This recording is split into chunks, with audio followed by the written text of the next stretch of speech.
Hello बच्चों। मैं एक वीडियो लेक्चर सीरीज स्टार्ट कर रहा हूँ जहाँ पे मैं फिज़िक्स के लेक्चर सीरीज प्रिपेयर करने वाला हूँ उन बच्चों के लिए जो लोग JEE और नीट के एग्ज़ाम का प्रिपरेशन कर रहे हैं। इसमें हम लोग पूरा कंसेप्चुअल स्टडीज़ करेंगे along with lot of previous year questions. If you are the one जो JEE ये सब का एग्ज़ाम का प्रिपरेशन कर रहा है, this video lecture series may be very interesting for you और आपके काफ़ी काम आएगा। विद दिस ब्रीफ इंट्रोडक्शन चलो शुरू करते हैं। Hello, my self Upendra Maurya और आप देख रहे हैं इजी फिजिक्स। ओके, हम लोगों ने टॉपिक स्टार्ट किया ग्रेविटेशन और JEE मेन और एडवांस दोनों के लिए काफ़ी इंटरेस्टिंग है और नीट में तो काफ़ी अच्छे क्वेश्चंस आते हैं इसमें से। मैं ट्राई करूँगा, पूरी कोशिश रहेगी कि मैं वीडियो लेक्चर इस हिसाब से बनाऊँ कि हर टॉपिक एक कंप्लीट वीडियो में आ जाए। इससे आपका प्रिपरेशन भी इजी रहेगा और ध्यान रखना भी इजी रहेगा कि कौन सा लेक्चर में कौन सा टॉपिक कंप्लीट हुआ है। These are the important topics. मैं कोशिश करूँगा कि इसको 6 लेक्चर्स में कन्वर्ट करूँ एक पूरे चैप्टर को। One is the Kepler's law of planetary motion जो आज हम लोग शुरू और ख़त्म करने वाले हैं। Then universal law of gravitation. Then finally third is the acceleration due to gravity and its variation, okay, height और डेप्थ इस सब के हिसाब से। Then gravitation field, okay, very important topic, gravitation potential and earth satellite. These are the important topics which we are going to cover. Hopefully you are going to love it and you are going to use it, okay, for your preparation. With this चलो शुरू करते हैं. Before I start, let's start from the starting. एकदम basic से start करते हैं. For example, this gravitation, अगर आपको इसको प्रॉपरली अंडरस्टैंड करना है पूरे चैप्टर को, तो आपको उसका पूरा जितना आपको डिटेल्स पता रहेगा that will be more easy for you और आपको कुछ रट्टा नहीं मारना पड़ेगा और चीज़ें आपके दिमाग में आराम से आती रहेगी, मतलब आप इसको आराम से समझ सकते हो, ठीक है। चलो ग्रेविटेशन शुरू करते हैं। तो इसमें शुरू कहाँ से करें? Let's start from the starting, okay. Suppose अपने एंसेस्टर, ओके, जब वो लोग आसमान में देखते रहेंगे, उनके दिमाग में क्या आता रहेगा? For example, they use to see lot of stars. दिन में सन दिखता था, रात में मून दिखता था। दीज आर द प्लैनेट्स और जो स्टार्स है और they are clearly visible in the night sky. उस टाइम पे सबसे सिंपल एक्सप्लेनेशन लोगों के दिमाग में यही आता रहेगा कि earth is at the centre. तो मैंने इसके लिए एक एनिमेशन बनाया, okay. Suppose this is our earth, okay, anyway this is our earth. ये क्लियरली दिख रहा है अर्थ के जैसा। This is our earth, okay. If I just pause this और अगर मैं इसको यहाँ पे देखूँ, ठीक है। This is our earth. यहाँ पे अपना सन, मून, जो भी उस टाइम पे विजिबल प्लैनेट्स है, for example Jupiter, and obviously यहाँ पे बॉटम साइड पे Saturn is also there. These are the planets and stars जो विजिबल थे। बट उस टाइम के अंडरस्टैंडिंग के हिसाब से इट वॉज क्लियर कि earth is at the centre और बाकी सब उसके चारों बाजू में चक्कर लगाते। अगर आप इसको ध्यान से देखो तो ये इतना बोलते हैं ना रॉन्ग भी नहीं है उस थॉट प्रोसेस के हिसाब से। बिकॉज जब अर्थ फॉर एग्जांपल जब सन अर्थ के आसपास जब अर्थ के उसको विजिबल होता है उस टाइम पे जो सनराइज होता है और पूरा टाइम पे जब तक सनसेट नहीं होता तब तक clearly it is the day. Similarly moon also moon भी आसमान में दिखता है एंड सन के बाद में second largest and brightest thing is the moon, okay. इसका simple explanation according to them it was like कि these two on all the planets, stars, everything is actually revolving around the earth or earth is at the center of the universe. और इसका if you see it's used at that time. For example, मैंने यहाँ पे heading ही डाला है when physics was simple, because simple सा understanding था earth is at the centre और बाकी सब उसके अर्थ के चारों बाजू में चक्कर लगा रहे हैं। This model is called geocentric model. Jio is the earth के लिए यूज होता है। The earth is at the center and all planets and sun revolves around the earth. This was a common understanding at the time. अगर इसका ध्यान से देखो तो इससे कोई नुकसान भी नहीं था। फॉर एग्जांपल, जो भी डे टू डे जो फिनोमिना है दिन और रात का होना, बिकॉज ऑफ सन का जितना अर्थ पे लाइट पड़ता था उतने जगह पे डे रहता था और रिमेनिंग जगह पे नाइट रहता था। This was common understanding. और अगर सन अर्थ के चारों बाजू में रोटेशन कर रहा है तो इससे क्लियरली अंडरस्टूड था। one rotation of sun equals to 1 day. एक दिन सन के एक रोटेशन के बराबर होता था और उससे फ़र्क नहीं पड़ता कि अर्थ सन के रोटेशन कर रहा है। It was simply clear that sun actually earth के बाजू में रोटेट कर रहा है उस टाइम के हिसाब से, उस टाइम के बिलीफ के हिसाब से।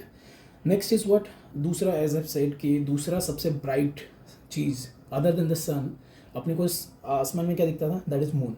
ओके, और जब लोग उस टाइम पे मून को ऑब्जर्व करते थे तो इट वाज लाइक कि moon is not constant, like उसका साइज हर समय चेंज होता है। For example this is consider करो, ये रहा अपना सन, ये रहा अपना अर्थ, और ये मून सपोज अर्थ के चारों बाजू में चक्कर लगा रहा है।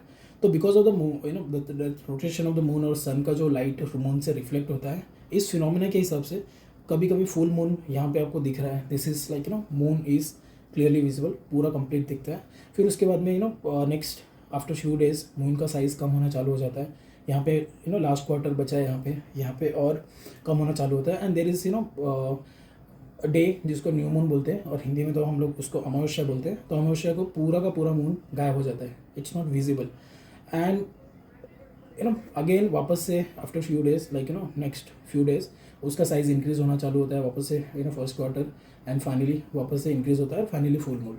सो पूरे प्रोसेस को लाइक फ्रॉम अमावस्या टू पूर्णिमा, like new moon to full moon, ये पूरे प्रोसेस में अराउंड 28 डेज लगते हैं। एंड इससे समझ जाता है कि इफ़ यू सी अगर आप देखो तो पूरे दुनिया के जितने भी कैलेंडर्स है, ठीक है, जितने भी कैलेंडर्स है, लाइक हिंदू कैलेंडर हो गया, अरेबिक हुआ, इंग्लिश हुआ, उस सब कैलेंडर में based on that moon. Okay, these are called the lunar calendars, मतलब इनका जो मून के पोजीशन के हिसाब से number of days are decide.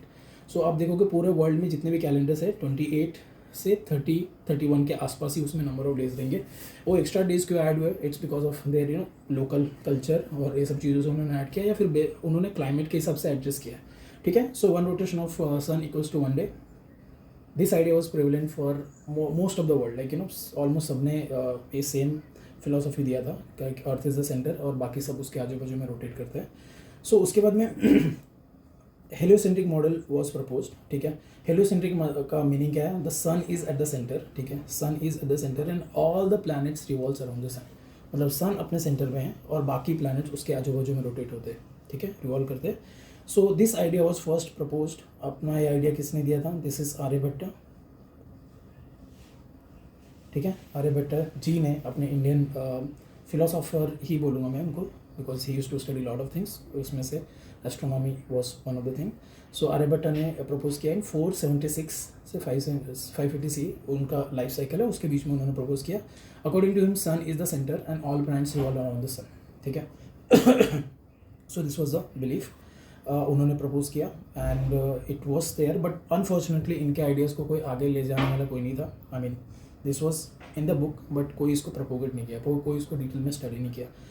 But in other word like around 1000 years later, ठीक है, करीब 1000 साल बाद निकोलस कोपरनिकस इन 1473 एंड 1543, ठीक है, he propose this idea around 1530 something 35, propose this definitive heliocentric model.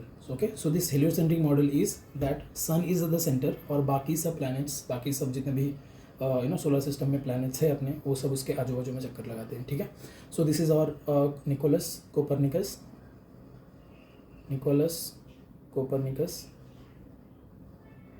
So Aryabhata and Nicholas Copernicus ने propose किया, I mean close to 1000 years इनके बीच में एज, आई मीन डिफरेंस है, बट इनका फिलोसफी सेम है।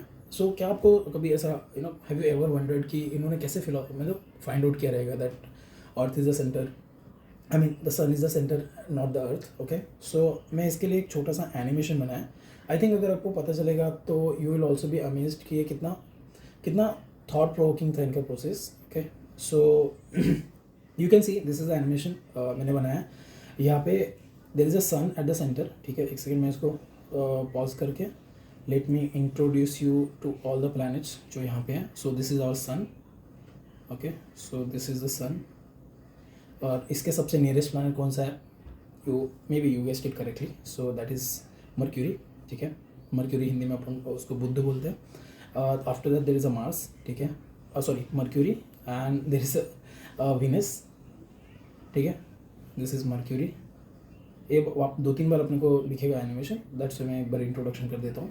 Okay, so this is our third planet from the solar from the sun, so this is our earth, ठीक है, and there is Mars, this is Jupiter and this is Saturn. ये animation का purpose है कि that you should understand कि आर्यभट्ट और Copernicus Nicholas, उन्होंने कैसे फिगर आउट किया कि earth is not the centre but the sun is, ठीक है। सो मैंने फॉर्मली इंट्रोडक्शन कर दिया है अपने प्लैनेट्स एंड सन का। So suppose if this is rotating, okay, as we know they are orbiting around the sun, तो उन्होंने कैसे फिगर आउट किया। फॉर एग्जांपल अगर मैं यहाँ पे पॉज करता हूँ, okay, now just see, earth is orbiting on its that orbital जो भी है उसका orbit, and Jupiter is also orbiting, ठीक है। अगर आप अर्थ से देखो, ठीक है, अगर मैं अर्थ से देखूँ तो अर्थ अभी नहीं तो कभी, बिकॉज अर्थ का टाइम पीरियड उससे कम है, तो अर्थ अभी नहीं तो थोड़े टाइम बाद इसको जुपिटर को ओवरटेक करेगा, ठीक है। सो अगर आप जुपिटर और सैटर्न ये सबको ऑब्जर्व करना चालू करो, इनका डिस्टेंस इतना ज़्यादा है कि कई महीने लगते हैं। फॉर एग्जांपल सपोज 1 मंथ से आप इसको ऑब्जर्व कर रहे हो फ्रॉम द अर्थ, और आप देख रहे हो कि जुपिटर का साइज़ बढ़ते आ रहा है, बिकॉज इसके और अर्थ के बीच में डिस्टेंस कम होने वाला है, तो साइज़ जुपिटर का बढ़ते जा रहा है। और थोड़े टाइम पे जब अर्थ इसको ओवरटेक करेगा, then at the time you will see कि इसका वापस से पीछे छूट रहा है, मतलब इसका साइज़ वापस से कम कम होते जा रहा है, ठीक है। अगर मैं इसको करके बताऊँ इधर प्ले करके, तो नाउ यू कैन सी अर्थ इसके जुपिटर से एकदम पास से निकला एंड इसको ओवरटेक करके गया, ठीक है। तो जुपिटर बड़ा दिखा रहेगा कुछ दिन और वापस से छोटा। सिमिलरली आप यहाँ पे देख सकते हो, ठीक है। सपोज मैं यहाँ पे पॉज करूँ तो यू कैन सी कि यहाँ पे भी this is I guess Venus, Shukra. तो शुक्र यहाँ से अर्थ के काफ़ी क्लोज है तो बड़ा दिख रहा है। इससे पहले कुछ टाइम से वो छोटा था और धीरे धीरे उसका साइज़ बढ़ रहा था, बड़ा हुआ, और फिर फाइनली वो आगे उसका साइज़ कम कम होने लग गया। सो बिकॉज ऑफ दिस उन्होंने सोचा कि ये पॉसिबल ही नहीं है कि अगर अर्थ के वो आजू बाजू में चक्कर मारता है। फॉर एग्जांपल अगर हम लोग इस हिसाब से देख रहे हैं, तो अगर वो अर्थ के चारों बाजू में चक्कर मारता है तो इट इज़ श्योर शॉट कि उसका साइज़ सेम ही रहता है। ऐसा नहीं है कि किसी दिन बड़ा दिख रहा है, मतलब ऐसा देखे तो कंटिन्यूसली उसका साइज़ बढ़ते जा रहा है जब अर्थ के एकदम पास में आया, और जब अर्थ से दूर जाना चालू किया because of the orbital velocity, तो उसका साइज़ वापस छोटे होने लगा। तो ये पॉसिबल ही नहीं है, ठीक है, अनलेस एंड अनटिल ये सब मिलके किसी और ऑब्जेक्ट के चक्कर लगा रहे हैं। सो इसमें कुछ बोलते ना, दिस वॉज शेयर डेडिकेशन। उन्होंने प्लैनेट्स को कई सालों तक ऑब्जर्व किया, उनके मोशंस को उनके जो पोजीशन है उसको पेपर्स पे प्लॉट किए रहेंगे, ठीक है, उसके लोकेशन को लोकेट किया रहेगा, and then they figure out कि भाई ये सब मिलके सैटर्न सन के चक्कर लगा रहे हैं, नॉट अर्थ, ठीक है। So I hope you understood from this. अगर आपको एक बार और देखना है तो देख लो। अर्थ इज़ यहाँ पे, अब मैं पॉज करूँ, अर्थ जुपिटर के काफ़ी क्लोज आया, कहीं तो भी ये दोनों एकदम पास पास में रहेंगे, उस टाइम पे जुपिटर सबसे बड़ा दिखेगा, और फाइनली फिर वापस से अर्थ दूर चला जाएगा। तो दिस इज़ ओनली पॉसिबल जब ये किसी और चीज़ के चक्कर लगा रहे हैं, नॉट अर्थ, ठीक है। So I hope you understood this part. थोड़ा आप इसको विजुअलाइज कर लो। I guess now you know Aryabhata और कोपरनिकस ने कैसे फिगर आउट किया कि earth is not the centre but the sun. Okay, so now मैंने यहाँ पे गैलीलियो का नाम रखा because Galileo is the next person जो Copernicus actually as per record, Copernicus ने I think he was alive up to I think 1543। तो I think उसने 1540 के टाइम पे आइडिया पब्लिश किया that sun is the centre not the earth, because और कुछ लोग बोलते हैं कि उसको आई गेस क्लोज टू 15 के आसपास ही उसको पता चल गया था कि sun is the centre but earth is not the centre. But due to prosecution, like religious prosecution जो होता है, लाइक अगर रिलीजन में लोग बिलीव करते हैं कि अर्थ इज़ द सेंटर, तो अगर उसके अगेंस्ट में बोला तो उसको थोड़ा रिस्की लग रहा था।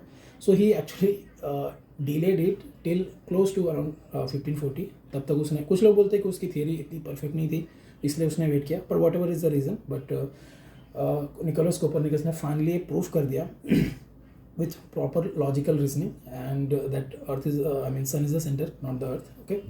So after Copernicus, Galileo actually Galileo ने ऑब्जर्व किया कि सेम बहुत सारे objects like irrespective of their masses, वो सब के सब सेम स्पीड से according to Galileo irrespective of their masses वो सब सेम रेट से अर्थ की तरफ आते हैं, ठीक है। So this was contribution of Galileo. लेकिन अब हम लोग आई थिंक 3rd या 4th वीडियो में देखेंगे, जब हम लोग एक्सेलरेशन टू ग्रेविटी देखेंगे तो गैलीलियो का contribution will observe that time.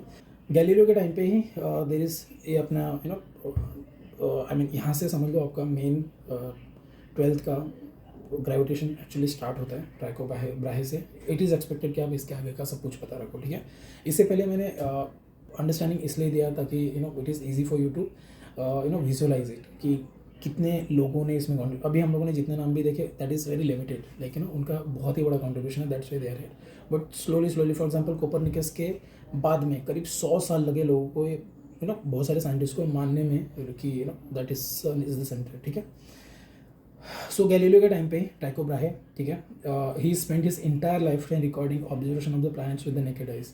तो टाइको ब्राहे ने करीब पूरी ज़िंदगी लगा दी, ठीक है, प्लैनेट्स को ऑब्जर्व करने में कि उनका पोजीशन क्या है, किस टाइम पे वो कौन सी जगह पे है। So these are the things जो टाइको ब्राहे ने पूरा रिकॉर्ड किया। And he compiled his compiled data were analyzed by later his assistant Johannes Kepler, ठीक है, योहानस ही बोलते हैं बट जे से स्टार्ट होता है, ठीक है। So Johannes Kepler who was the assistant of Tycho Brahe, तो उसने उसके डाटा को एनालिसिस किया एंड क्लोज टू 16 ईयर्स, मतलब ये योहानस केपलर को भी 16 साल लगे, ठीक है, to propose this 3 beautiful law, ठीक है। केपलर ने बहुत ही मस्त लॉ बनाए एक्चुअली, एज पर रिकॉर्ड है। टाइको ब्राहे ने भी कोशिश की थी, बट टाइको ब्राहे को ऐसा लगता था निकोलस का जो the thought process is like earth sun is the centre और सब सन के चारों बाजू में चक्कर लगा रहे हैं, बट टाइको ब्राहे को ऐसा लगता था नहीं, मून अर्थ का चक्कर लगाता है और बाकी सब भी अर्थ का ही चक्कर लगाते हैं, ठीक है। So this was a philosophy of the Tycho Brahe. Maybe this is the reason कि उसको इतना डेफिनेटिव कोई मॉडल नहीं मिला, but it is sheer genius of Kepler. उसने 3 ब्यूटीफुल फॉर्मूलेज बनाए, लॉज बनाए जो हम लोग पढ़ने वाले हैं। So those who are watching these videos, जो भी मैं इसमें लिखने वाला हूँ, ठीक है, उसको मैं PDF में कन्वर्ट करके I am going to share this. तो आप जो वीडियो अभी यूट्यूब पे देख रहे हो उसके डिस्क्रिप्शन बॉक्स में ही इसका लिंक रहेगा, ठीक है। डिस्क्रिप्शन में जाओ, उधर कोई लिंक रहेगा, क्लिक करो, I think you will be able to download this and you can use it, okay. So Kepler from the data which is available, जो उसने पूरा एनालिसिस किया, उससे उसने 3 बहुत ही ब्यूटीफुल लॉ बनाए। So these are a law को these laws are called Kepler's law of planetary motion. तो मैं यहाँ पे लिखता हूँ Kepler's law of planetary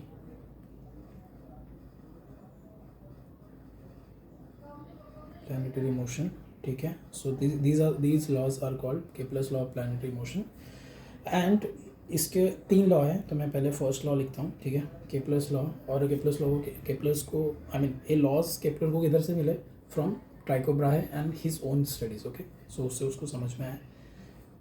so first is this called law of area, okay. So this is called okay, so the first law is called law of orbit, ठीक है। so this law is called law of orbit. so according to the Kepler, ठीक है, जो Kepler के पास जो data available था, जो data Kepler ने स्टडी किया, उससे ही फिगर आउट कि all the planets, okay, they revolve around the sun in elliptical orbit, ठीक है, elliptical not circular, it's elliptical, ठीक है। So all the planets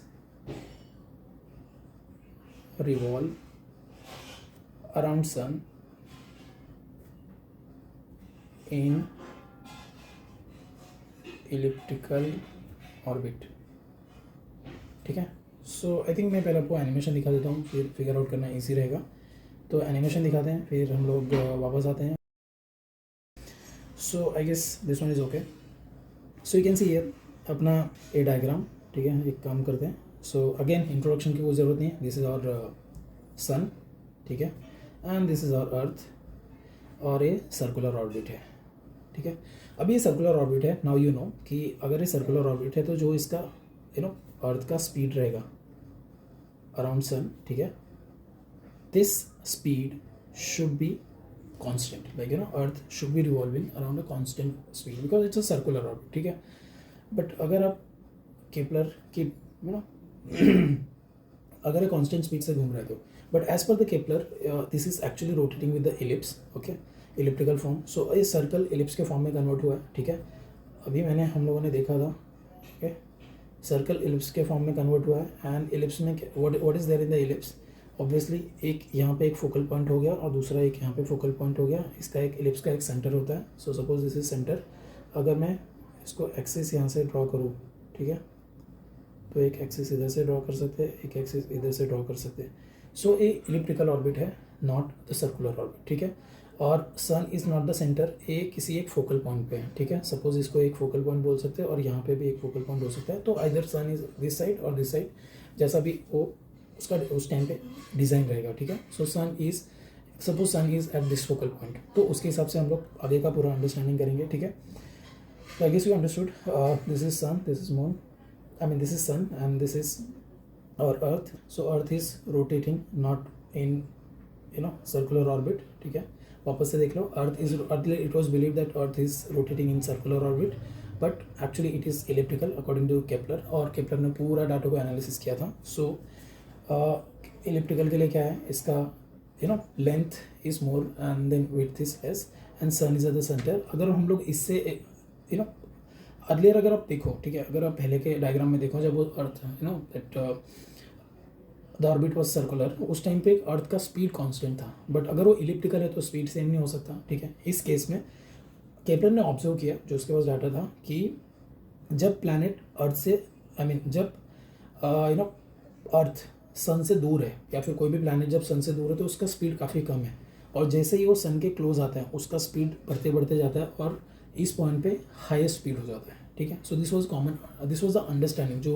Kepler ने उसको समझ के लिया, ठीक है, जो केपलर को समझ में आया। सो यू कैन सी, जितना प्लैनेट आपने एनिमेशन में भी देखा, जितना प्लैनेट सन से दूर रहेगा, इस केस में इधर इतना डिस्टेंस है, तो इस केस में इसका वेलोसिटी कम है और यहाँ पे वेलोसिटी ज़्यादा है, ठीक है। अगर मैं यहाँ पे 3-4 पॉइंट लेता हूँ, ठीक है, अगर मैं फॉर अंडरस्टैंडिंग, तो ध्यान से देखो, अगर मान लो मैं पहला पॉइंट लेता हूँ यहाँ पे, ठीक है, यहाँ पे सपोज़ मेरा पहला पॉइंट है, सपोज़ ये मेरा थोड़ा दूर लेते हैं, यहाँ पे मेरा दूसरा पॉइंट है, सपोज़ यहाँ पे तीसरा पॉइंट है, यहाँ पे 4th पॉइंट है, and suppose this is 5th point, ठीक है, 6th पॉइंट, ऐसा लेते हैं, या फिर मैं 4 पॉइंट तक ही लेता हूँ, बिकॉज ये कन्फ्यूज़न नहीं करना चाहिए, ठीक है। As we know, velocity change हो रहा है, ठीक है, velocity is dependent on the distance from the sun, ठीक है। तो इस केस में क्या मैं लिख सकता हूँ, क्योंकि जब वेलोसिटी सबसे ज़्यादा रहेगा तो v1 is highest, then v2, ठीक है, देन v3, देन v4, ठीक है। v1 is highest, v2 is उससे थोड़ा कम रहेगा, v3 उससे कम रहेगा, और v4 सबसे कम रहेगा, because of it is electrical orbit. और यहाँ पे v1 का रेडियस सबसे कम रहेगा, v2 का रेडियस थोड़ा इससे ज़्यादा रहेगा, v3 का रेडियस उससे रेडियस जो उसका डिस्टेंस है फ्रॉम द सन थोड़ा और ज़्यादा रहेगा, एंड R4 ये सबसे ज़्यादा रहेगा, बिकॉज वहाँ पे वेलोसिटी सबसे कम है। तो I hope you understood this part, ठीक है। अकॉर्डिंग टू केपलर ने एक्चुअली फर्स्ट लॉ में बोला क्या है, ठीक है, according to Kepler this is elliptical, ठीक है। हम लोग इसको देख लो एक बार फटक से। सो this is elliptical, earth is not moving in circular orbit, but it is elliptical. अगर वो सर्कुलर है तो कोई इशू नहीं है, बट अगर वो इलिप्टिकल है तो इशू स्पीड का हो जाता है। स्पीड सब जगह पे सेम नहीं है, और केपलर के अंडरस्टैंडिंग के हिसाब से स्पीड जब सन के काफ़ी क्लोज है तो स्पीड सबसे ज़्यादा रहता है, और जैसे ही डिस्टेंस बढ़ता है स्पीड बढ़ते स्पीड कम होते जाता है, ठीक है। उसका हम लोगों ने देख लिया था, जितना पास में अर्थ रहेगा उतना उसका स्पीड ज़्यादा रहेगा, और जितना दूर पे रहेगा उतना उसका स्पीड कम रहेगा, ठीक है। I hope you understood this part, ठीक है। So if you understood this part, हम लोग इसके आगे बढ़ सकते हैं, ठीक है। तो मैं काम करता हूँ, आपको लॉ ऑफ ऑर्बिट में इट इज़ अ इलिप्स, तो हम लोग एक काम करते हैं, इलिप्टिकल ऑर्बिट है नॉट सर्कुलर, तो मैं नॉर्मली एक इलिप्स बनाया। एक्चुअल में रियल में इतना बोलते हैं ना वाइड इलिप्स नहीं होता है, वो थोड़ा इसेंट्रिसिटी उसका काफ़ी कम रहता है, but anyway will see. Suppose इसका इलिप्स का सेंटर है, ठीक है, ये इसका सेंटर है। एक्चुअली ये जो फोकल पॉइंट है, सपोज यहाँ पे फोकल पॉइंट है और सन यहाँ पे है, ठीक है। एंड सपोज अपना जो अर्थ है एक्चुअली इधर चक्कर मार रहा है, तो सपोज़ मैं एक काम करता हूँ, अर्थ यहाँ पे रखता हूँ, या फिर एक काम करते थोड़ा और बड़ा बनाते हैं अर्थ को, और मैं लिखता हूँ दिस इज़ अर्थ, ठीक है। सो दिस में भी एनी प्लैनेट, बट यहाँ पे सन और अर्थ है, ठीक है। I hope you understood this part. This distance from one end to the other end to the centre is called इसको बी रिप्रेजेंट करते हैं, बी इज बी अल्फ़ाबेट में, and this is also called semi, ठीक है, semi minor axis. जो दूसरा वाला है, अगर मैं यहाँ से यहाँ तक का डिस्टेंस मेज़र करूँ, अगर इसको ए के फॉर्म ए लिखते हैं, representation, distance from the centre to the other end of the ellipse, यहाँ से यहाँ तक का distance, this is called semi major axis, ठीक है. So one is the semi minor axis और semi major axis, the second one is the semi major axis. अभी आप इस पर थोड़ा सोचना करो, ठीक है. अभी ये दोनों सेम ही हैं, तो अगर मैं फुल डिस्टेंस कंसीडर करूँ, ठीक है, मैं पूरा यहाँ से यहाँ तक का डिस्टेंस लूँ, ठीक है. So can I call this as a minor axis. इसका आधा वाला था यहाँ से यहाँ तक का सेमी माइनर एक्सिस, तो ये पूरा हो गया माइनर एक्सिस. और अगर मैं सेम टू सेम यहाँ पे लिख दूँ, ठीक है, यहाँ से, so can I call this as a major axis. हाँ जी, बोल सकते हैं इसको मेजर एक्सिस, ठीक है. I hope you understood this part. Electrical orbit देख लिया, एंड यहाँ पे एक दो और टर्म है, ठीक है. आई गेस हाँ, अगर ये मेजर एक्सिस है तो उसको हम लोग 2a के फॉर्म में रिप्रेजेंट कर सकते हैं, 2a is equal to something. और ये माइनर एक्सिस है तो इसको हम लोग 2 और इतना जो डिस्टेंस था दैट वाज b, तो ये पूरा डिस्टेंस है तो 2b लिख सकते हैं, ठीक है. So this is a normal, आपको ज़रूरत है. इससे ज़्यादा फिलहाल मेरे को नहीं लगता कि इस चैप्टर में आपको इससे ज़्यादा एलिप्स को जानने की ज़रूरत है. हाँ, यहाँ पे there is other point, other that focal point, जो यहाँ पे भी सन हो सकता है, and this distance is called c, ठीक है. And there is one more term called e is equal to eccentricity, ठीक है. मैं यहाँ पे लिखता हूँ e eccentricity CITY is equal to c/a, ठीक है. अभी आपको दिख रहा रहेगा, this is eccentricity and this is a semi major axis, ठीक है, सेमी मेजर एक्सिस. तो ये प्रोपोर्शन में देख लो आप कैसे रहेगा, ठीक है. अगर c इज इक्वल टू 0, मतलब ये c पॉइंट है ना, जो फोकल पॉइंट, एक्चुअली ये सेंटर पे है. So this is nothing but that e will become equal to 0 for circle. वो एलिप्स अपने आप सर्कल के फॉर्म में कन्वर्ट हो जाएगा, ठीक है. अगर e if e is greater than, ठीक है, greater than 0, then for ellipse, ठीक है. अगर e इज इक्वल टू 1 है, मतलब it is too big ellipse, मतलब इतना लंबा है और चौड़ाई उसकी बहुत कम रहेगी, ठीक है. सो इसका लेंथ काफ़ी बड़ा रहेगा, चौड़ाई कम रहेगी. So this is the common requirement for you to understand this chapter. इसके अलावा मुझे नहीं लग रहा है कि आपको एलिप्स के बारे में और कुछ जानने की ज़रूरत है, ठीक है. So with this let's move to the second part, ठीक है. This is a second law. First law आपको समझ गया कि all the planets revolves around the sun in elliptical orbit, not circular, elliptical, ठीक है. and sun is the center, ठीक है. सेकेंड इसको बोलते हैं लॉ ऑफ एरिया, ठीक है, लॉ ऑफ एरिया, ठीक है, ठीक है. So this is called law of area. I guess मैं पहले इसका ना आई थिंक पहले क्या करूँ, एनिमेशन बता दो, या फिर पहले एक काम करते हैं, उसको एनिमेशन बता देते हैं, ठीक है. आपको मैं पहले एनिमेशन बता देता हूँ, अगर आपको समझ में आ गया तो फिर अपन इसके बाकी चीज़ों पे डिस्कस करने वाले, ठीक है. सो यहाँ पे एक एनिमेशन बनाया जस्ट बिफोर वी स्टार्ट, ठीक है. जो इसका लॉ है, लॉ ऑफ एरिया, ठीक है. लॉ ऑफ एरिया एक्चुअली बोलता क्या है, ठीक है. एक बार मैं कैमरे के सेंटर में आ जाता हूँ, चेयर एडजस्ट करके, ठीक है. So what this law of area actually tells us, ठीक है. एज वी हैव सीन, अपना आई गेस प्रीवियस वीडियो में देखा था, इट्स एलिप्टिकल.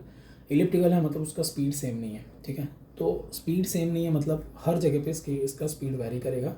सो इसलिए मैं बोलता हूँ this is the share genius of Kepler, क्योंकि उसने इतना सिंपल फॉर्म में डिफाइन किया. फॉर एग्जांपल अगर मैं यहाँ पे लिखता हूँ, ठीक है, what this loss is, okay,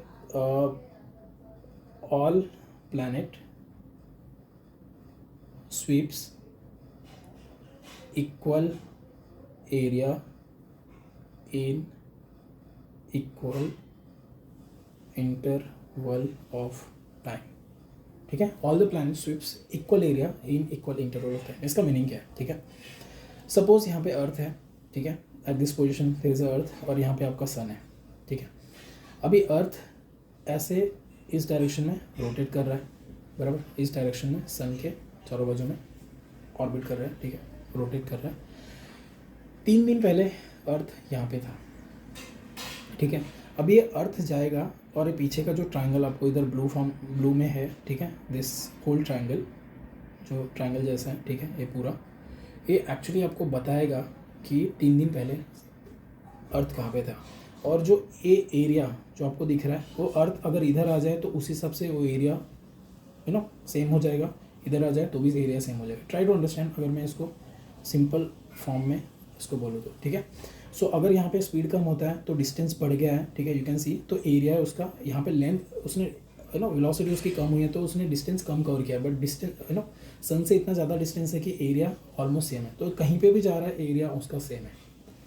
थोड़ा विजुअलाइज करो, इंटरनलाइज करो, इसको थोड़ा समझो, सोचो। मैं थोड़ा वेट करता हूँ, ठीक है। So you can watch here, earth आगे जा रहा है, जैसा उसका स्पीड अर्थ का जितना डिस्टेंस बढ़ रहा है उसका स्पीड कम हो रहा है, बट वो किसी भी पोजीशन पे अर्थ रहे सन से, ठीक है, आइदर इस साइड पे रहे या उस साइड पे रहे, उसका एरिया सेम कवर होगा। Okay, so I hope you can understand this part, ठीक है। ब्रीफली देख लो, 3 दिन में सेम एरिया ही कवर करेगा इरेस्पेक्टिव ऑफ अर्थ की पोजीशन कहाँ पे है ऑर्बिट में, ठीक है। So I hope you understand this Kepler's third law, ठीक है, I mean Kepler's second law. Third law अभी आना बाकी है, बट सेकेंड लॉ में भी अपने को थोड़ा इसका रीज़न देखना पड़ेगा ये क्यों होता है, ठीक है। Okay, so if you understood this part, हम लोग आ जाते हैं अपने मेन स्क्रीन पे। Okay, so law of area, ठीक है, अकॉर्डिंग टू क्या है law of area, as we know planets sweeps equal area in equal interval of time. So law of area is like planet sweeps equal area in equal interval of time, ठीक है। So this is law of area, या फिर और इसको दूसरे form में भी लिख सकते हैं, ठीक है। दूसरे फॉर्म में इसको क्या बोल सकते हैं, एरियल, ठीक है, AREA, aerial velocity of planets are constant, ठीक है। Aerial velocity of planets is constant, इसका मतलब हम लोग लिख सकते हैं dA/dt is equal to constant, ठीक है। dA/dt इज कांस्टेंट, इसका एक्चुअल में मीनिंग क्या है, ठीक है। अगर मैं बोलूँ dA/dt is equal to constant, ठीक है, हम लोगों ने इसका ऑलरेडी देख लिया था explanation, but if I just briefly again show you, ये कहीं पे भी रहे, ठीक है, अर्थ कहीं पे भी रहे इन द ऑर्बिट, वो 3 दिन में उसने जितना डिस्टेंस क्लोज में कवर किया है उतना ही डिस्टेंस बाकी जगह पे भी करेगा, ठीक है। So I hope you are clear with this second law. Okay, let's try to find out the reason, ये ऐसा क्यों होता है, सेम एरिया कैसे कवर कर सकते हैं, ठीक है। Let's try to find out the reason. So the first reason है, सपोज उसके लिए मैं एक सपोज मैं एक काम करता हूँ, नेक्स्ट पे जाए या फिर यहीं पे चलो ड्रॉ करते हैं, ठीक है। So suppose if I take planet, I guess इसका ज़रूरत नहीं है, ठीक है। सपोज लेट्स टेक मैं एक काम करता हूँ, let's take a circular orbit, ठीक है। इलिप्टिकल भी ले सकते हैं, मैंने इलिप्टिकल वाले भी डेरिवेशन देखे, but the thing is what, उसमें कुछ ज़रूरत नहीं है, साइन कॉस को इंट्रोड्यूस करके फ़ायदा नहीं है। अगर वो सर्कुलर के लिए अप्लीकेबल है तो इलिप्स के लिए तो डेफिनेटली अप्लीकेबल ही रहेगा, ठीक है। तो let's take a circular orbit, और हम लोग अज्यूम करते हैं यहाँ पे आपका सेंटर में सन है, ठीक है। सपोज आपका दूसरा प्लैनेट यहाँ पे है, ठीक है, this is the planet, so this is the sun at the centre, और इसका सर्कुलर ऑर्बिट है अज्यूम किया हम लोगों ने, और यहाँ पे इसका सेंटर में I mean there is one planet, और सपोज थोड़े टाइम में प्लैनेट यहाँ पे चला जाता है, ठीक है। और ये डिस्टेंस ना, आई मीन ये टाइम पीरियड है ना, बहुत ही कम है dt, ठीक है, बहुत ही कम टाइम पीरियड है। अगर मैं इसको एक एरिया कैलकुलेट करने का ट्राई करूँ, ठीक है, ये पूरा जो भी यहाँ पे है, ठीक है, यहाँ से लेके यहाँ तक का, this is radius r, this is also r, because बहुत ही कम ड्यूरेशन में उसने डिस्टेंस ट्रैवल किया है। सो दोनों साइड में r है और यहाँ पे टाइम dt है, ठीक है। तो if I just try to solve it, मेरे को this is very small time, ठीक है, टाइम बहुत ही स्मॉल है टाइम ड्यूरेशन, ठीक है। So let's try to find out area covered in small duration, small time interval, ठीक है, area covered in the small time interval, अच्छे से लिख देता हूँ यार, तुमको पढ़ना भी है, ठीक है। सो अगर मैं लिखूँ D A is equal to, मेरे को एरिया चाहिए since this is a triangular, ठीक है, अगर ट्रायंगुलर शेप है सो मेरे को लिखना चाहिए 1/2, ठीक है।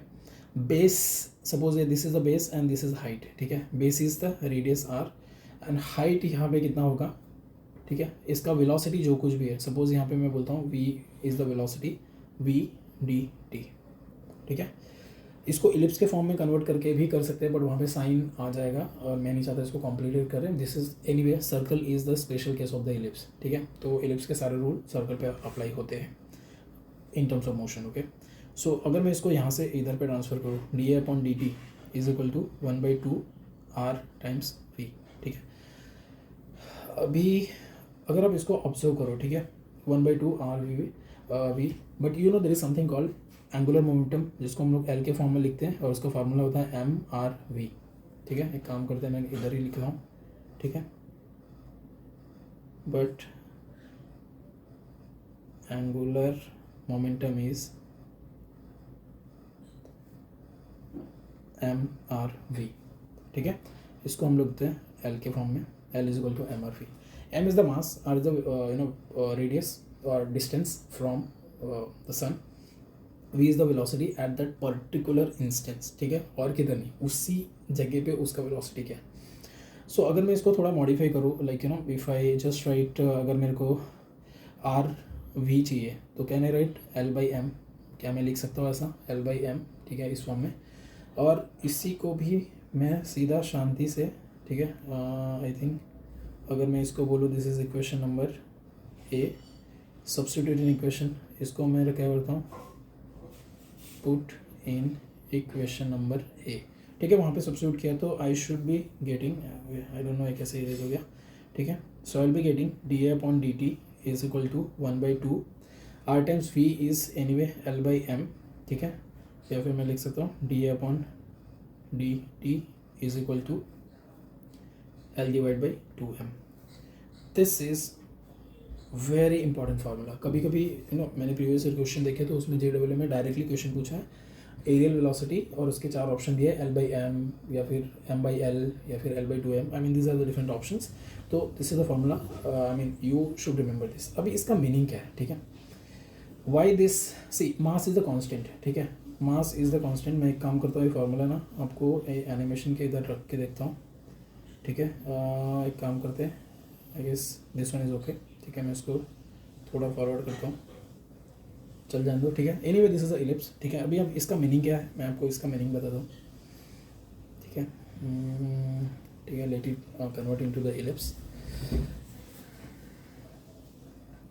Okay. Now just pay attention, ठीक है, I need to actually pause this, ठीक है, मैं पॉज करता हूँ, ठीक है। Now just see at this point earth is here, okay, और अपने को जो फार्मूला मिला है D A upon D T is equal to what is the value, D A upon D T is equal to L divide by 2m, ठीक है।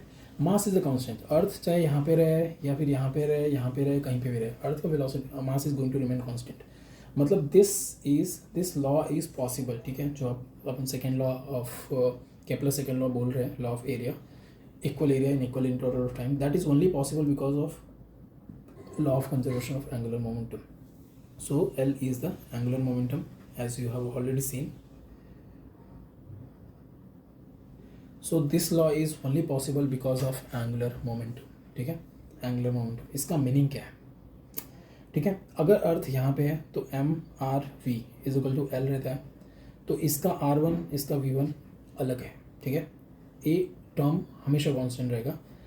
दूसरा अगर मैं यहाँ पे बोलूँ ना, फॉर इंस्टेंस अर्थ यहाँ पे है तो एम आर 2 V2, ठीक है, हम लोग मल्टीपल प्लेसेस में अर्थ को रख के देखते हैं, एम आर 3 V3, ठीक है, दीज आर द 3 प्लेसेस जहाँ पे अर्थ है। Let me change the colour I guess, ठीक है।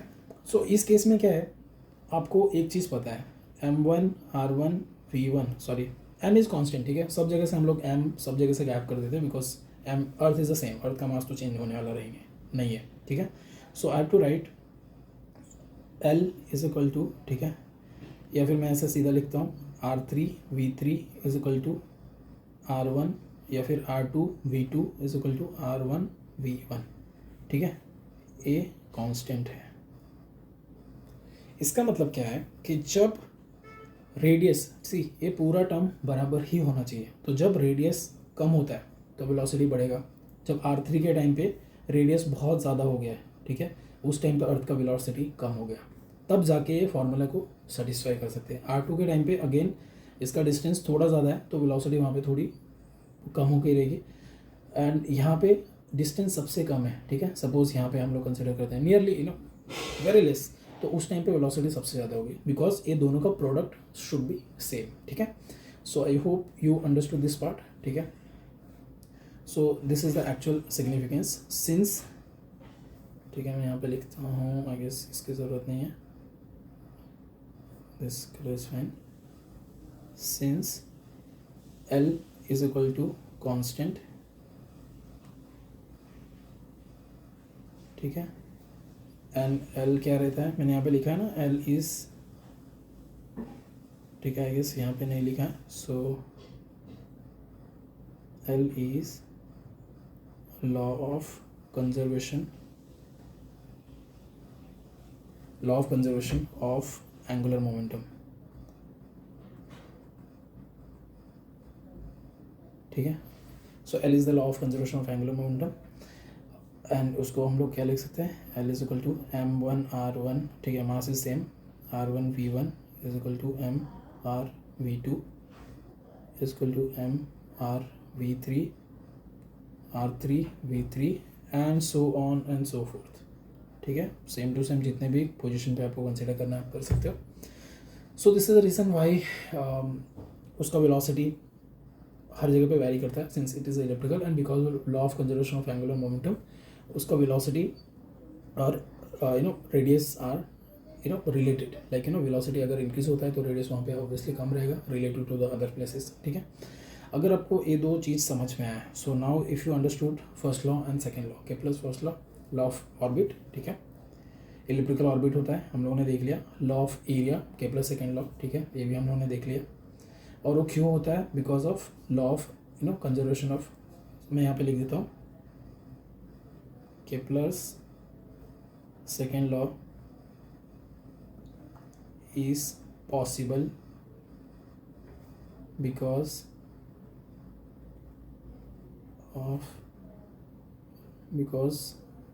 law of conservation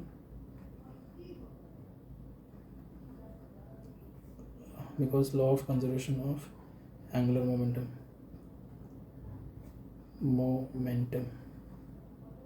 ठीक है। This is the reason why Kepler's second law is actually, I mean, feasible, ठीक है, otherwise it was not able। and Kepler's को actually इसके पीछे का explanation नहीं पता था, because at that time Newton's के 3 laws of motion और एंगुलर मोमेंटम ये सब का कंसेप्ट आया ही नहीं था।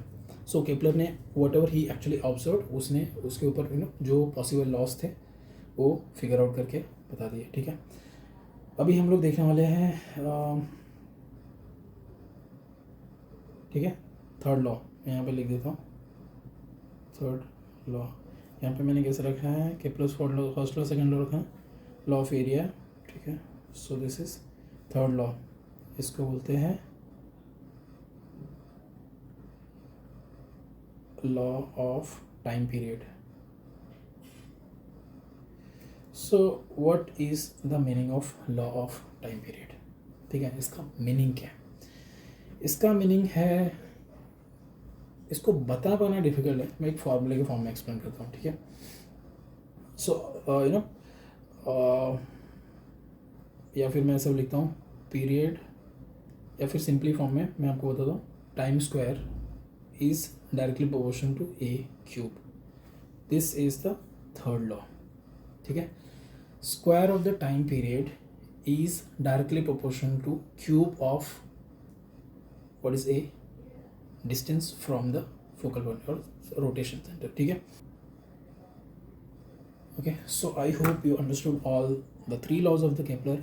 इसका अगर एक्सप्लेनेशन देखना है तो आई थिंक हम लोगों ने जो पहला एक वीडियो दिखाया था आपको, I guess not this one, ठीक है। सो इसमें आप देख लो, अभी मैं बोलूँ ठीक है, कुछ सेकेंड और चल जाने दो, let it becomes somewhat more even. ठीक है, अभी आप यहाँ पे देख लो, सपोज इसका ऑर्बिट का सेंटर सपोज यहाँ पे है। ठीक है, सो ये अर्थ का ऑर्बिट है, तो ये इतना suppose this is A and earth का टाइम पीरियड, तो अपने फॉर्मूले के हिसाब से टी, या फिर मैं यहाँ पे लिखता हूँ, शायद यहाँ पे मेरा फोटो रहेगा, शायद स्क्रीन के साइड पे मैं अपना वीडियो रखूँगा जो अभी रिकॉर्ड कर रहा हूँ, सो बेटर है मैं इस साइड लिखूँ। तो मेरा फॉर्मूला क्या है, T square is directly proportional to A cube. So for example earth को लगते हैं 365 का cube square is directly proportional to इसका जो डिस्टेंस है from the sun A cube. अगर फॉर एग्जांपल अभी हम लोग अगर अदर देन द अर्थ, ठीक है, हम लोग को अर्थ के लिए एक्चुअली यही डिस्टेंस लेना पड़ेगा एज वी नो। जुपिटर के लिए भी semi major axis actually Jupiter का यहाँ से हो जाएगा। ठीक है, सो जुपिटर का अलग हो जाएगा। तो केपलर के पास जो डाटा अवेलेबल था उससे उसने विजुलाइज किया, उससे एनालिसिस किया एंड ही फिगर आउट की जो square of the time period है वो हर प्लैनेट का जो सेमी मेजर एक्सिस है ना उसके क्यूब रूट के इक्वल टू है। ठीक है, so T square is directly proportional to A cube, A पूरा है। एंड इसका सिंपल सा मीनिंग क्या है, अगर मैं इसको T is directly proportional to A raise to 3/2 लिख सकते हैं, T is directly proportional to A raise to में लिख सकता हूँ आई गेस यहाँ पे 1.5। ठीक है, एक सेकेंड, 1.5। दैट मीन्स व्हाट, जो प्लैनेट का जितना ज़्यादा डिस्टेंस रहेगा फ्रॉम द सन उसका ऑर्बिटल स्पीड ऑब्वियसली ज़्यादा रहेगा, बट टाइम पीरियड भी उसका, sorry let me repeat it again, जो प्लैनेट का डिस्टेंस जितना ज़्यादा रहेगा सन से उसका ऑर्बिटल पीरियड उतना ही कम रहेगा, मतलब उतना ही स्लो रोटेट होगा। ठीक है, या फिर जो सन के पास में जो प्लैनेट है वो फटाफट रोटेशन करेंगे सन का, और जो दूर है उनको ज़्यादा टाइम लगेगा। So this satisfies the rule. For example mercury का डिस्टेंस जितना आई थिंक कम है उतना उसका टाइम पीरियड भी कम है। फॉर एग्जांपल अगर जुपिटर का आप देख लो, जुपिटर को तो फ़र्क ही नहीं पड़ता, बहुत ही दूर है। ठीक है, जुपिटर अगर इतना दूर है बिकॉज ऑफ दैट उसका पीरियड ऑफ रोटेशन भी टाइम भी उसको ज़्यादा लगता है और सन का एक रोटेशन करने में। अर्थ को 365 डेज लगते हैं ऑब्वियसली, इससे आप गेस कर सकते हो। आई गेस वीनस को उससे भी कम लगते हैं और इसको आई गेस कुछ दिन ही लगते हैं। ठीक है, कुछ दिन या कुछ मंथ लगते हैं आई गेस। जुपिटर को आई थिंक करीब अर्थ के 3-4 साल के बराबर में वो एक रोटेशन करता है। ठीक है, so with this we can proof that T is directly proportional to A cube. So अगर किसी प्लैनेट का ए अगर किसी प्लैनेट का कम हो रहा है तो उसका टी भी कम हो जाएगा। ठीक है, this is directly proportional. So I hope you understood. अगर आपको ये तीनों लॉ ठीक से समझ गए, ठीक है, if you understood this clearly, इसके ऊपर सिर्फ केपलर्स सेकेंड लॉ और third law like law of area and law of time period, ठीक है, इसके ऊपर ही क्वेश्चन आ सकते हैं, JEE मेंस में हो, एडवांस में हो या फिर नीट में हो। ठीक है, मेंस और एडवांस में तो डायरेक्ट क्वेश्चन, मेंस और नीट में तो डायरेक्ट क्वेश्चन आते हैं इसके ऊपर, एडवांस में किसी और टॉपिक से मिक्स करके क्वेश्चन पूछ सकते हैं। ठीक है, so if you see I guess एक एक्स्ट्रा पेज यहाँ पे रह गया। Anyway let's see the previous year questions. और इसके ऊपर मैंने काफ़ी आई गेस 1980 के आसपास से भी क्वेश्चंस देखे हैं जो बुक्स में अवेलेबल थे। ठीक है, तो उसको सॉल्व करते हैं। Most of the questions are easy. ठीक है, इस टॉपिक पे काफ़ी ईजी है, और जो नहीं भी है तो they are very simple, Kepler's second law और यूज़ करके सेकेंड लॉ और थर्ड लॉ से ही सब कुछ हो जाएगा। ठीक है, so this is the previous year question, this was asked in I guess 1985। ठीक है, and this is simple fill in the blanks type का है। तो आप भी एक बार क्वेश्चन रीड करो, चाहिए तो इसको पॉज करो, वीडियो को पॉज करो, चाहिए तो मैं पॉज हो जाता हूँ। ठीक है, सो आई एम पॉज्ड, आप इसको रीड करो और आप इसको try to understand and try to reply. ठीक है, वेरी सिंपल। ठीक है, you can pause and reply. ठीक है, meanwhile I will start. Okay, according to Kepler's second law, the radius vector to the planet from the sun sweeps out equal area in equal interval of time. This law is consequence of the conservation of, तो obviously हम लोगों ने बहुत पहले देखा है dA/dt वाला जो फार्मूला है L/2m. So this is because of conservation of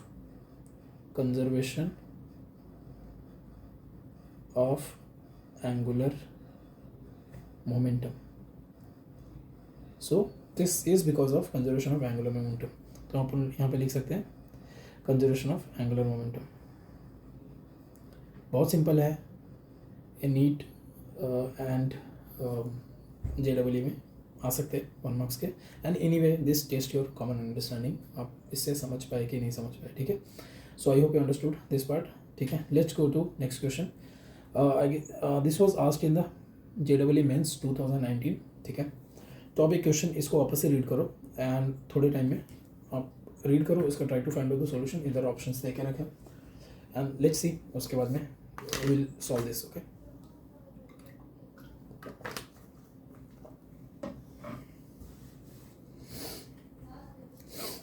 okay, so now I guess we should start solving this. तो मैं एक बार क्वेश्चन रीड करता हूँ. If the distance between the Earth and the Sun were half its present value, the number of days in a year would have been. ठीक है, अगर distance को आधा कर दिया, if the distance between the Earth and Sun were half its present value, the number of days in a year would have been. तो कितने दिन का एक साल हो जाएगा. ठीक है, सो एज वी नो, इसमें क्या बोला है उसने, डिस्टेंस कम कर दिया तो टाइम पीरियड उसको कितना लगेगा. फॉर एग्जांपल अभी करंटली, ठीक है, अर्थ का टाइम पीरियड क्या है, T is T1. You know currently it is 365 days.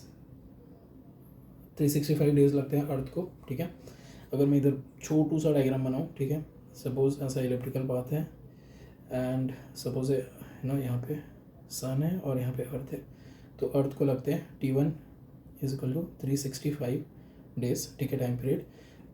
और suppose A radius is, this distance is A. अगर इसको कम कर दिया है, ठीक है, अगर मैं इसको R के फॉर्म में लिखूँ, तो अगर इसका रेडियस या फिर डिस्टेंस कम कर दिया है तो R2, ठीक है, जो अभी नया वाला जो रेडियस है that is equal to R1 का आधा है. ठीक है, R1 का आधा है. This is what they have given. R2 is equal to R1 का हाफ. ठीक है, so can I write R1 is equal to 2 times R2. ठीक है, दिस इज व्हाट गिवन, वही हम लोग उसको मॉडिफाई कर रहे हैं. सो टाइम और डिस्टेंस, ठीक है, रेडियस, उसके लिए कौन सा फॉर्मूला अपने पास, obviously Kepler's third law of motion. ठीक है, तो इसमें हम लोग सिंपली यूज़ कर सकते हैं Kepler's third law of motion. ठीक है, यूजिंग, अब ऑब्वियसली आपको एग्जाम्स में ये सब नहीं लिखना है बट फॉर अंडरस्टैंडिंग, और मेरे को ये नोट्स आपको PDF फॉर्म में शेयर करना है, सो अंडरस्टैंडिंग के लिए मैं कर रहा हूँ. Kepler's third law of motion. ठीक है, Kepler's third law of planet motion है. T square is directly proportional to A cube. ठीक है, अपना रूल है, या फिर रेडियस इस फॉर्म में लिख सकते हैं. ठीक है, सो क्या है राइट, लाइक यू नो, मेरे को T2 चाहिए, तो मैं एक काम करता हूँ, T2 को ऊपर रखता हूँ. T2 by T1 is directly proportional to A cube by, या फिर मैं यहाँ पे लिखता हूँ, R के फॉर्म में लिखा हम लोगों ने, तो R1 और T2 के सामने अपोजिट में आएगा R2 का cube divide by R1 cube, अभी नहीं लिखते हैं, R1. ठीक है, इसको हम लोग स्क्वायर A क्यूब के बराबर है. ठीक है, इफ़ वी ट्राई टू, एक काम करते हैं, जैसे शायद कलर जम नहीं रहा है, तो ठीक है, if I change the colour, या फिर सेम में कंटिन्यू करते हैं, अदरवाइज यू विल थिंक कि कुछ अलग हुआ है, यहाँ पे मैजिक हुआ है. ठीक है, तो if I right T2 by T1, वैसे को वैसे रखते हैं, square is directly proportional to, यहाँ पे R2, what is the value of R2 को हम लोग उसी फॉर्म में रखते हैं. ठीक है, R2 और R1 का है 2 टाइम्स R1. ठीक है, सॉरी R2. ठीक है, R1 is 2 times R2, so that means हम लोग इसको R2 को कट कर सकते हैं, और अगेन यहाँ पे क्यूब है, हम लोग को भूलना नहीं है. So I have to write T2 by T1 is equal to, या फिर मैं लिखता हूँ, हाँ इस फॉर्म में. ओके, अगर हम लोग ने ऐसा इक्वल टू के उसमें फॉर्म में रखा है, तो we can just remove this and equal to का साइन यहाँ पे लगा सकते हैं, नो इशू, बिकॉज जो भी इसके साथ में कॉन्स्टेंट था वो सब चला गया है. ठीक है, so T2 by T1 is equal to, I can write 1/2, इधर से 2 उधर जाएगा तो 3/2 हो जाएगा. That will give you something 1/8. ठीक है, अगर मैं इसको क्यूब किया तो 1/8, 1/2 रहेगा यहाँ पे, सो दैट मीन्स 1/2√2. ठीक है, सो ये अपने को कुछ तो भी मिला, T1 divide by T2 is equal to 1/2√2. ठीक है, एक काम करते हैं, इसको अपन थोड़ा जगह का कमी पड़ गया है, तो हम लोग उसको इधर मंगा लेते हैं. ठीक है, और इधर इसको थोड़ा सॉल्व करते हैं, सेम फॉर्म में लेके आता हूँ. ठीक है, मैं लिख सकता हूँ क्या, सॉरी यहाँ पे T2 बाई T1 था, माई मिस्टेक. ठीक है, T2 by T1 is equal to something. ठीक है, अभी मैं लिखता हूँ T2 मेरे को चाहिए एंड T1 का वैल्यू मेरे को पता है 365, ठीक है, डिवाइड बाई 2√2। 365 को अगर मैं 2 से डिवाइड करता हूँ, ठीक है, 365 को अगर मैं 2 से डिवाइड करता हूँ तो मेरे को 182, ठीक है, 180 मीन्स 360 हुआ 182.5, ठीक है। If you read this question, ठीक है, आपको इधर से ही समझ गया by just applying this law, आपको समझ गया कि ए करेक्ट आंसर हो ही नहीं सकता। 730 can not be the answer because उसका अगर डिस्टेंस आपने सन से कम कर दिया तो उसका टाइम पीरियड भी कम हो गया। तो अभी वो 365 लगाता है तो 365 से भी कम होना चाहिए, तो 730 तो नहीं है, ठीक है। अब ये बाकी 64.4, 129 और 182 में से कोई तो भी है, ठीक है। अगर मैं इसको सॉल्व करूँ तो 182.5 आता है, ठीक है। अगर मैं 2 से इसको कट करके करूँ तो 182.5 आता है and 182.5 is the answer. But हम लोग को स्क्वायर रूट ऑफ 2 से और इसको डिवाइड करना है, तो T2 is equal to 182.5 and square root of 2 is 1.414, ठीक है, 1.414, ठीक है। और इसको डिवाइड करने के बाद अगर मैं 2 से डिवाइड करूँ तो क्लोज टू 60 के आसपास आएगा। आई मीन 180 का आधा क्या होएगा, आई गेस 90, ठीक है, 90 के आसपास आएगा, बट 90 का ऑप्शन है, 90 से ज़्यादा होगा और 182 से तो डेफिनेटली कम होगा। That means it is equal to 129 days. So this is the correct answer. So if you have a practice, अभी मैं एक्सप्लेन करने के फॉर्म में इसको थोड़ा लंबा कर दिया, but if you have a practice और इसको फटाफट सॉल्व करोगे तो you can save enough time.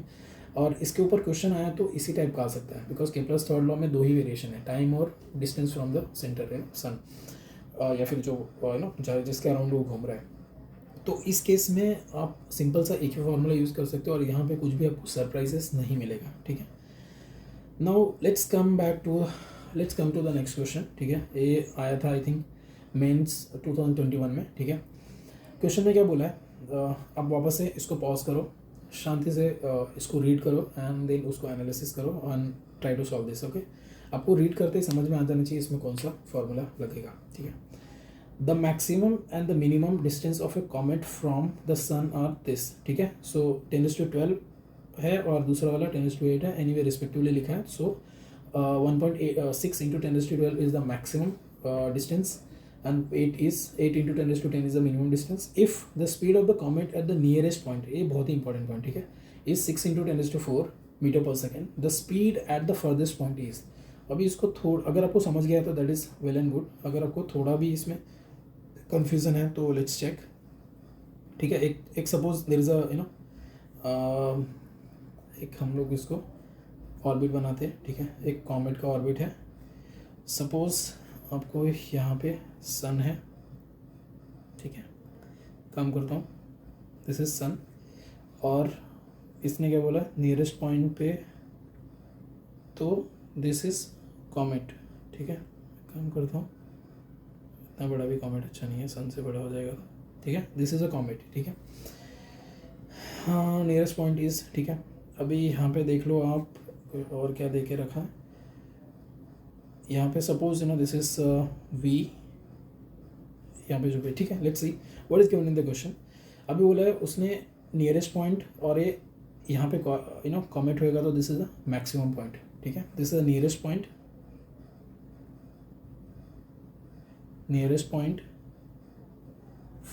This is I mean maximum distance या फारदेस्ट पॉइंट, या फिर दूसरे वर्ड में बोलूँ तो लॉन्गेस्ट डिस्टेंस। सो अभी आपको समझ गया, ठीक है। डिस्टेंस की बात कर रहा है, सेम प्लैनेट, सेम कॉमेट है, अलग अलग पोजीशन पे, नियरेस्ट पॉइंट और फर्देस्ट पॉइंट दिया है, तो इस पर कौन सा लगेगा। इधर टाइम पीरियड नहीं है तो हम लोग केपलर्स थर्ड लॉ तो बिल्कुल भी यूज़ नहीं कर सकते। We have to use second law में भी अपना dA/dt is equal to L/2m का भी कुछ काम नहीं है। We have to use law of second law किसके ऊपर बेस्ड है, that is law of conservation of angular momentum, ठीक है। सो एज पर, अगर मैं इसका सॉल्यूशन यहाँ से स्टार्ट करते हैं, as per conservation of angular momentum, ठीक है, कंजर्वेशन ऑफ एंगुलर मोमेंटम, ठीक है। कंजर्वेशन ऑफ एंगुलर मोमेंटम हम लोग लिख सकते हैं L is equal to m1, या फिर मास इज कांस्टेंट, कॉमेट तो सब जगह सेम ही है, ठीक है। r1 v1 is equal to r2, ठीक है, हम लिखता हूँ, पूरा लिखता है यहाँ पे mr2v2, ठीक है. Now just see, mass is anyway constant. I mean this is constant, ठीक है. तो कैन आई राइट लाइक अपने को क्या चाहिए, इसको क्या चाहिए, speed at the farthest point, ठीक है. फर्देस्ट पॉइंट मतलब अपने को इधर का चाहिए, ठीक है. तो सपोज इसको मैं बोलता हूँ ना, this is my v1 speed और this is my v2 speed. तो अपने को v2 चाहिए, तो हम लोग v2 के फॉर्म में लिखते हैं. v2 is equal to, v2 मतलब इधर से अगर हम लोगों ने इसको इस साइड में r1 v1 divide by this is r2, simple. अभी r1 का distance is, they have given r1 is anyway, I mean यहाँ पे रहेगा r1, ठीक है. सो r1 is the minimum distance, तो हम लोग लिख सकते हैं 8 into 10⁻10. v1 is the nearest point का डिस्टेंस, उसने बोला 6 इंटू 10⁻4 है, ठीक है. एंड उसके अलावा उसने क्या बोला है, अपने को क्या चाहिए, r2 चाहिए, मैक्सिमम डिस्टेंस चाहिए. मैक्सिमम डिस्टेंस उसने दे के रखा है 1.6 इंटू 10⁻12. अगर मैं इसको सॉल्व करूँ, ठीक है, सिंपल, यहाँ से 0.2 होता है, ठीक है, 8 इंटू 2, ठीक है, 0.2 हो गया इसको. एंड अगर मैं इसको इस साइड में शिफ्ट करूँ, ठीक है, सो आई कैन राइट, अगर मैं इसको आगे एक्सटेंड करूँ तो 6 इंटू 10⁻4, या फिर मैं थोड़ा नीचे लिखता हूँ, that is will be more easy. तो 6 को मैं लिखता हूँ 6 इंटू 10⁻4 और 10⁻10 अपना पहले से ही पड़ा हुआ है, ठीक है, डिवाइड बाई, अगर मैं इधर 2 लिखूँ इंटू 10⁻12 तो पहले से था, एक यहाँ पे एक्स्ट्रा, आई मीन उसको ऐड हो जाएगा, ठीक है.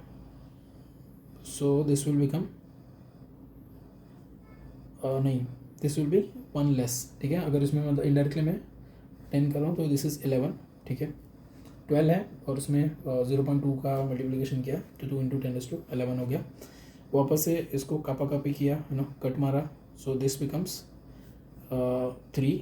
So I can right 3 into 10, you know, वापस से यूज़ करते हैं येलो वाला, अदरवाइज थोड़ा अलग हो जाएगा.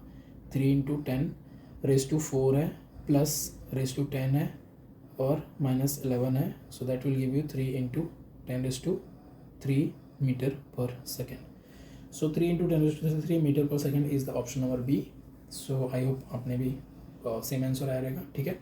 सो इसमें भी आपको समझ गया रहेगा कि law of conservation of angular momentum use करना है. You know, m r1 v1 is equal to r2 v2 is equal to r3 v3. A point पे कहीं पे भी उसका वेलोसिटी और यू नो उसका डिस्टेंस एक दूसरे को कॉम्प्लीमेंट करेंगे. अगर वेलोसिटी कम हो गया तो डिस्टेंस बढ़ जाएगा, डिस्टेंस कहीं पे ज़्यादा है तो वेलोसिटी कम हो जाएगा, ठीक है. आई होप यू अंडरस्टूड, ठीक है. This is also asked in the May 2021, ठीक है. Let's see again, you pause the video, you just see it and try to solve this. हो गया तो दैट इज गुड, ठीक है. द क्वेश्चन इज, मैं सॉल्व करता हूँ. आई होप आपने रीड करके पॉज करके ट्राई कर लिया रहेगा, that is good. The minimum and maximum distance of a planet revolving around the sun is x1 and x2, ठीक है. इसमें आई डोंट नो, बट इसका यू नो दैट सबस्क्रिप्ट थोड़ा अलग दिया. x1 x2 is the minimum and maximum distance. If the minimum speed of the planet on its trajectory is v0, then the maximum speed will be, ठीक है.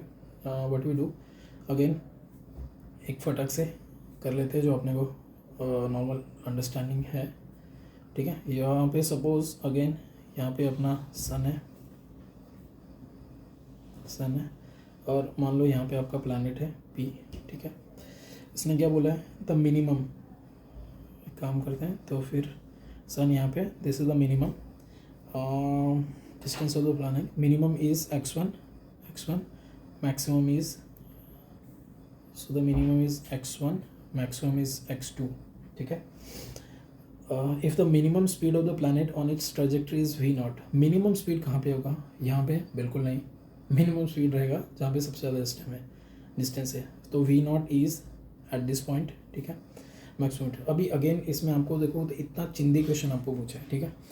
उनको लग रहा होगा कि शायद आपको नहीं आएगा, बट एज यू नो आपको पता है this is based on also position के ऊपर है, ठीक है. टाइम पीरियड नहीं है इसमें, तो this is based on the law of conservation of angular momentum. So हम लोग लिख सकते हैं L is equal to m1, या फिर सीधा लिखो mr1 v1 is equal to mr2 v2. Again हम लोग को कौन सा चाहिए, आई गेस हम लोग को यहाँ पे चाहिए मैक्सिमम वेलोसिटी चाहिए, तो चलो इसको नाम हम लोग दे देते हैं V2, ठीक है। लेट्स सी, ध्यान में रखो क्योंकि इसमें जिस हिसाब से दिया है ना आई गेस सम कन्फ्यूजन है, तो हम लोग V2 के फॉर्म में रखते हैं। V2 हम लोग को चाहिए था, तो लिख सकते हैं R1 V1 divide by R2, since R1 is I mean this distance, will take this distance क्योंकि अपने को ये चाहिए, ठीक है। सो R1 इज x2, ठीक है। V इसके V1 is actually V0 divide by R2 का distance is x1, so this is what they are asking and congratulation, आपने फाइंड आउट कर लिया है। अगर आपने साथ में किया है तो साथ में हम दोनों ने साथ में फाइंड आउट किया, ठीक है। सो V2 is equal to R2 V0 x1, ठीक है। यहाँ तक आपको समझ गया रहेगा, आई होप समझ गया रहेगा। तो V2 में V0 x2 x1, I think option number D is the correct answer. So this is the kind of question, ये JEE मेन का क्वेश्चन है। I hope you will be able to understand this, और आप इसको आराम से solve कर सकते हो। There is nothing fancy in this question, ठीक है। कुछ सरप्राइज भी नहीं मिलना चाहिए। This is again one more question, you again pause this and try to solve this. थोड़ा इसको सोचो, आप देखो कैसे सॉल्व कर सकते हैं। सो मैं चालू करता हूँ, आई होप आपने पॉज करके एक बार देख लिया रहेगा, ठीक है। If the angular momentum of a planet of mass m moving around the sun in a circular orbit is L about the center of the sun, its aerial velocity is, ठीक है।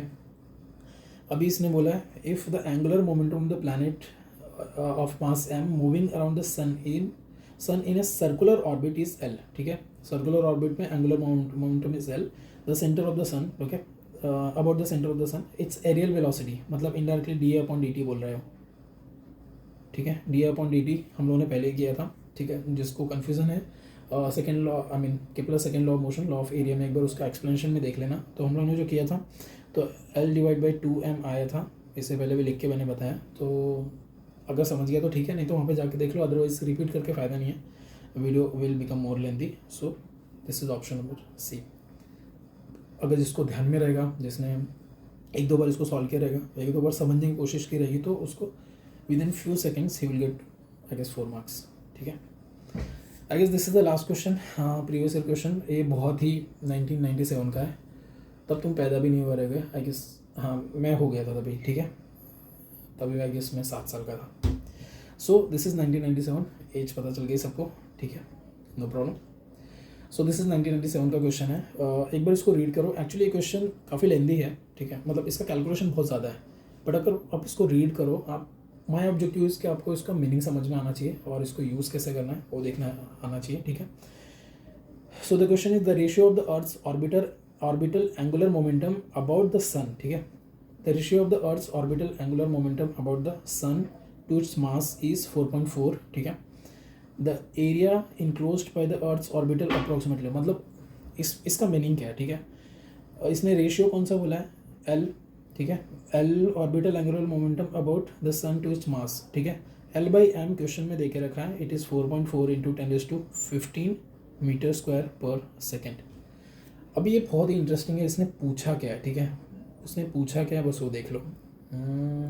आई think we again ellipse draw करना पड़ेगा, मजबूरी है, ठीक है। अगर मैं एक इलिप्स ड्रॉ करता हूँ यहाँ पे, so as you all know कि सपोज़ यहाँ पे एक अपना सपोज़ यहाँ पे अपना सन है, थोड़ा सा बड़ा बना दो, ठीक है। एंड सपोज दिस डिस्टेंस, जो कोई प्लैनेट है ना, उसने इतना डिस्टेंस ट्रैवल किया है dt टाइम में, ठीक है। अभी क्वेश्चन क्या पूछ रहा है, the area enclosed by the earth's orbit is approximately. अभी मुझे ये बोल रहा है कि अपने को भाई सिर्फ इतना है नहीं कैलकुलेट करने का, अपने को पूरा अर्थ ने कितना एरिया कवर किया वो करने का, वो मीटर स्क्वायर में चाहिए। If you just observe this the units, ठीक है, यहाँ पे जो इसके साथ में यूनिट है, ठीक है, अगर आप इसको ऑब्जर्व करते हो तो आपका 90% प्रॉब्लम सॉल्व हो जाएगा, क्योंकि इसने क्या बोला है, L/m का रेशियो दे के रखा है, ठीक है, m² by metre square per second, ठीक है, मीटर स्क्वायर पर सेकेंड दे के रखा है। एक्चुअली मैं इसको वापस से मॉडिफाई करता हूँ, ठीक है, this is metre square per second question में दे के रखा है। उसने बोला कि तुमको इतना तो पता है, कोई फॉर्मूला है तुम्हारे पास, तुम मुझे पूरा अर्थ ने कितना एरिया कवर किया वो फाइंड आउट करो, ठीक है। So that means just try to understand this part. We know by second law dA/dt, इसका फॉर्मूला अपने को सबको पता है, ठीक है। उसका मीनिंग उसका क्या आता है, L divide by 2m। Since L by m is given तो मैं लिख सकता हूँ 1/2, ठीक है। L बाई एम अपने को पहले से पता है, सो 1/2 इंटू 4.4 इंटू 10⁻15, ठीक है।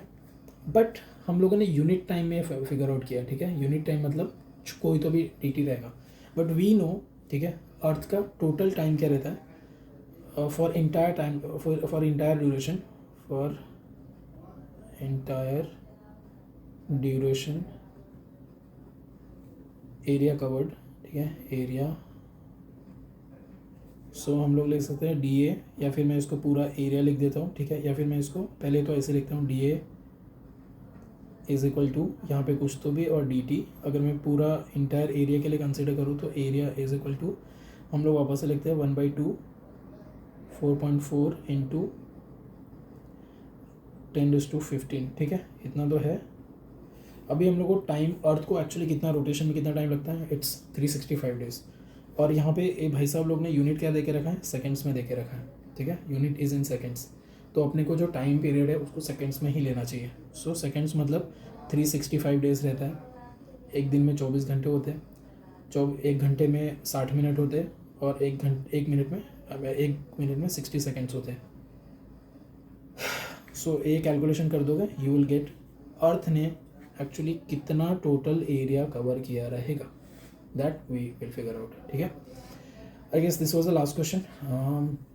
सो will end this session. So I hope you understand all the points जो हम लोगों ने देखा है, और मेरा ऑब्जेक्टिव था कि आप उसको कंसेप्चुअली लॉजिकली अंडरस्टैंड करो, इसलिए मैंने पूरा प्रॉपर एनिमेशन के साथ में आपको एक्सप्लेन किया, ठीक है। So we have seen all the Kepler's 3 law of motion, और केपलर्स को कैसे, कहाँ से आइडिया आया, कोपरनिकस को किधर से आइडिया है, वो हम सब ने देख लिया। सेकेंड लॉ क्यों पॉसिबल है, law of conservation of angular momentum भी देख लिया, ठीक है, उसका सिंपल सा। थर्ड लॉ भी हम लोगों ने देख लिया, एंड उसके ऊपर से 3-4-5 क्वेश्चन सॉल्व किए जो प्रीवियस, लेटेस्ट और ओल्ड क्वेश्चंस भी आए थे। So if you understood all this 3 points, I hope आपका स्टडी ठीक चल रहा होगा, and this will add some value, ठीक है। अगर अब मैंने जो सिलेबस डिवाइड किया है, so we are going to meet in the next lecture, जिसमें हम लोग न्यूटन्स को ग्रेविटेशन का आइडिया किधर से आया, उसने कैसे फिगर आउट किया वो फार्मूला, और एक्चुअल में ऑर्बिटल या कोई प्लैनेट ऑर्बिट में जाता है तो कैसे बिहेव करता है, न्यूटन के बारे में पूरा देखेंगे, and we will solve lot of questions. So with this, thank you for watching, and I hope this was helpful for you. So thank you, have a good day और good night, और whatever time you are watching, okay. So thank you.